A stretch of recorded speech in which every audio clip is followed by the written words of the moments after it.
All right, welcome to the Right Now Project. The Right Now Project is a podcast about finding and owning who we are. It's about learning to trust ourselves, finally. It's about learning to trust our guts. It's about uncovering our authenticity and allowing who we are to soar. My name is Guy McPherson. I'm the founder here, and this is my journey too. If you're looking for something easy, this is not it. However, if you're ready to step up, ready to explore who you are, the ups and downs, the scars and scrapes, and realize the incredible value in that, this is your place. Let's get started.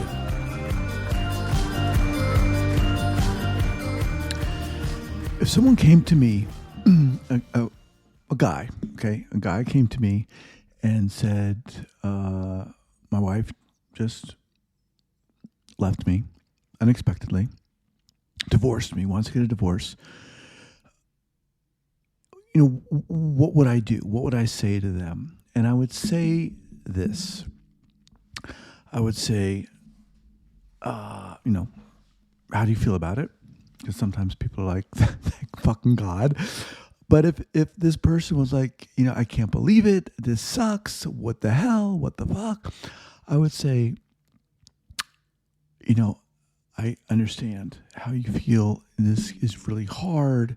It sucks. But what I think is most important is as you go through this and you experience these different emotions and different feelings and the anger and the pissed offness and the sadness and the what the fuck and the disillusionment and the dissociation and the shame and the wondering and the worry and the fear and the anger and the guilt, the depression. One of the most important things, if not the most important things, is to begin to become aware of how you're feeling and where your energy is going and where your attention is going. And if it's anywhere outside, you've got to be careful. I think one of the most important things is to maintain and cultivate an awareness of yourself, of how you're responding, of how you're reacting, and the emotions that are not serving you. And that's what I found for me, that I can't waste my time focusing on what someone else, i.e. my ex, is doing. And obviously, if it's, with respect to the kids and the kids' safety, obviously I'm going to pay attention to that. But aside from that, I can't concern myself about that. If she's dating someone, if she's wildly in love with someone, I can't worry about that. And I don't want to worry about that. What I've got to do is manage my own focus, my own attention, my own needs, my own wants, and care for my own health and be, again, hyper aware of where I'm putting my focus and thus my energy, and to be cognizant of my energy and my state. Let me just stand up here as I say that. And that's difficult and challenging because it requires us to come back, as in meditation, when you find yourself moving off center, off focus, to bring your attention back to an optimal state of energy for yourself. And for me, I have to be very aware of states of kind of depression, not clinical depression, but states of lack of energy, of lack in general, of feeling unworthy, of feeling like I'm in this, routine, this sense of rote behavior that's not going to serve me and not going to move me forward. and to look at that and to be aware of that and to think to myself, okay, how am I going to move forward? What do I want? What is my future going to look like? That's a huge question. I think for me it is. And I've said previously, I was working with this divorce coach, and initially that was one of the questions or statements that she had made. We're going to help you work on moving through this, and then thinking about and conceiving of what your future is going to look like. And that didn't make any sense to me. I mean, it made sense to me, but I wasn't even there. It was nowhere near there.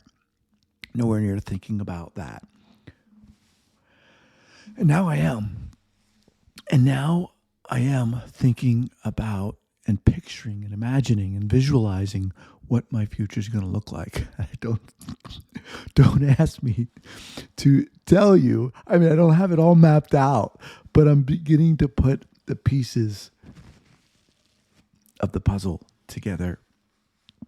But moving through our days and being aware of our thoughts, right? I mean, we have thousands of thoughts each day, and most of those thoughts are identical to the day before because of our habits and our proclivities and of how we lead our lives and how we get up in the morning and do this and that, all of which is the same thing, causing our bodies to just move apparition-like through this day. And it's hard not to feel like my marriage was like that to a certain degree. And I need to shift that. I need to change that, right? I have no interest in disparaging anyone, let alone my ex. I don't have the energy for that, right? How do I move forward with my kids in tow, with my kids intact, with my kids thriving? And how do I create a thriving, exciting future for myself? And it begins with an awareness of cultivating an awareness of what the hell is going on in my head, in my body. And that demands a moment-to-moment commitment and responsibility.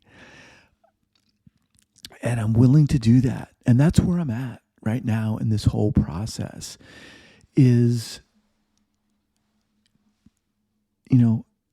things come up, right? That challenge us. People say things, people do things that challenge us, that kind of lure our attention, almost like a magnet. We go there. And in this process, for me at least, this healing process, it's a day-to-day, moment-to-moment, becoming aware of, and deciding, am I going to move my attention there? Or if I've already done that, if I already have focused on this element that is sucking away my attention and my energy, I have to be aware of that, notice that, and move it back. And it's hard, and it might seem robotic in a sense, but I think actually the other way is robotic when we get into this habit, this pattern of not even thinking, of moving through our days unconsciously. And what I'm asserting here and stating is, for me, the healthy way to move through this process is to become aware of that and to be conscious of this movement, of the focus of where our energy is going, and to maintain not just a positive outlook, but a positive energy and an awareness of how we're feeling and what's going to make us psyched, excited, energized, happy, involved, engaged, expanded, all this stuff. That's where I'm at. And it's not a one-shot deal. It's not a, okay, let the angels sing and, strike up the orchestra and the choir. It's not done and over. It's moment to moment, day to day. And it is challenging, for me at least. Some of you out there are like, Guy, what the hell are you talking about? I got this wired in and dialed in already. And awesome for you. But that's not where I'm at. I'm at a stage where I've got boots on the ground, consciously moving step by step by step and trying to cultivate this awareness and this openness, right? And this honesty and authenticity for what I want to create and what's in front of me. Oh man. All right. Have an awesome week. If this is making any sense to you, and you're enjoying this podcast, head on over to iTunes, rate it and review it. Please, helps me keep going. Take care.